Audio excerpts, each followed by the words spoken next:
بسم اللہ الرحمن الرحیم۔ حاضرین و ناظرین، آج کل جو ہمارے پاکستان کے موجودہ حالات ہیں انتہائی پریشان کن ہیں اور ناگفتابے ہیں۔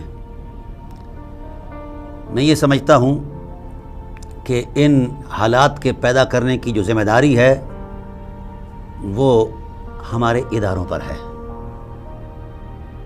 اس کی وجہ یہ نہیں کہ میں اداروں کی مخالفت کر رہا ہوں، میں اداروں کو احساس ذمہ داری یاد دلا رہا ہوں۔ ادارے ویلیوز اور اقدار کا احترام کرتے ہیں اور ان پر کام کرتے ہیں۔ جب ادارے خود خرید و فروخت کا شکار ہو جائیں تو وہ ادارے نہیں رہتے ہیں، وہ پاکستان کے خمیر سے ہٹ جاتے ہیں، وہ پاکستان کے تصور سے ہٹ جاتے ہیں۔ اس لیے یہ جو حالات پیدا ہوئے، خاص کر بجلی کا جو معاملہ ہے، یہ پاکستانی قوم کو زندہ درگور کرنے کی سازش ہے۔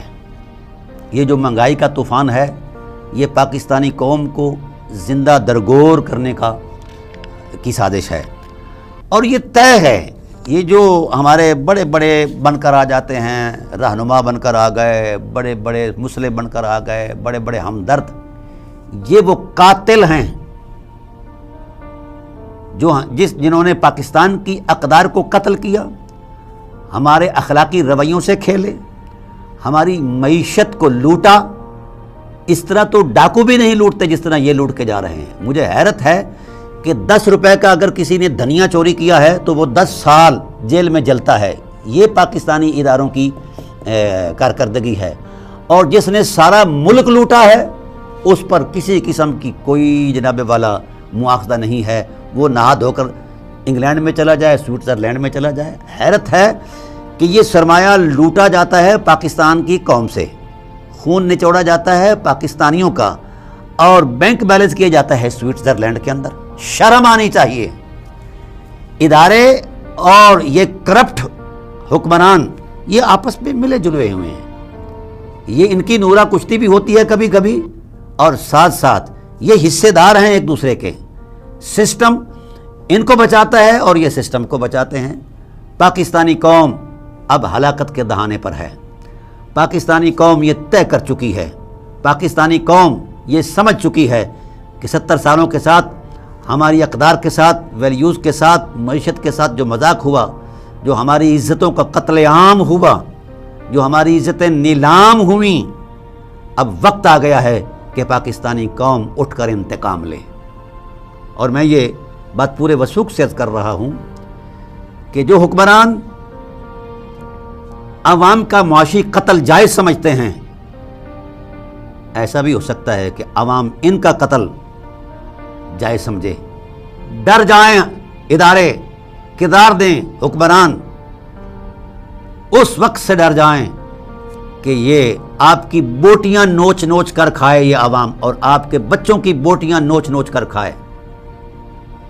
کیوں بددیانتی کی جاتی ہے، کیوں کرپشن کی جاتی ہے؟ اور حیرت اس بات پر ہے کہ پولیس جو ہے یہ چور سے بھی لے لیتی ہے، جس کی چوری ہوئی اس سے بھی لے لیتی ہے۔ یہ پروٹیکٹ کرے گی ہماری ویلیوز کو؟ کئی مرتبہ ہم جیسوں کے ساتھ بھی یہ مذاق ہوا ہے کہ اگر کہیں جا کر پولیس اسٹیشن میں شکایت کی ہے کہ فلاں شخص نے اس نے زیادتی کی ہے ہمارے ساتھ، تو وہ کہتے ہیں کہ زیادتی کی ایف آئی آر تب کٹے گی جب آپ اتنے پیسے جمع کرائیں گے۔ زیادتی بھی ہمارے ساتھ ہو اور پیسے بھی ہم دیں، اور پھر ہمیں حق تک پہنچنے کے لیے وہ پیسے دینے پڑے۔ اب جب فریق مخالف کے پاس پولیس کا پیغام جاتا ہے کہ آپ کے خلاف ایف آئی آر درج ہو جاتی ہے، وہ بھی جناب والا اس سے بھی پولیس زیادہ اماؤنٹ لے کر وہ معاملے کو گڑبڑ کر دیتی ہے۔ اس طرح نقص امن پیدا ہوتا ہے، اور خود میرے ساتھ ہوا ایسا۔ میں کسی کی اور کیا بات کروں، سارے پاکستان میں اس طرح کے حالات ہیں۔ کوئی سسٹم ایسا نہیں جو پاکستان کی ویلیوز کا احترام کرے، کوئی ادارہ ایسا نہیں جو پاکستان کی جناب والا پاکستان کے نظریے کا احترام کرے۔ ہر ایک کو حشر لگا ہوا ہے، اور ان کی توندیں جو ہیں، بیوروکریٹ ہیں، ٹیکنوکریٹس ہیں، جتنے بھی قسم کے لوگ ہیں، جس کا دا چلتا ہے وہ چھین لیتا ہے۔ اسمبلی، سینٹ ایک مقدس ادارہ ہے جو پاکستانیوں کے اقدار کی حفاظت کے لیے بنایا گیا ہے اور پاکستان کو بہتری کی طرف لے جانے کے لیے بنایا گیا ہے، ہم نے اپنی زندگی میں کئی مرتبہ اسے بکتے دیکھا۔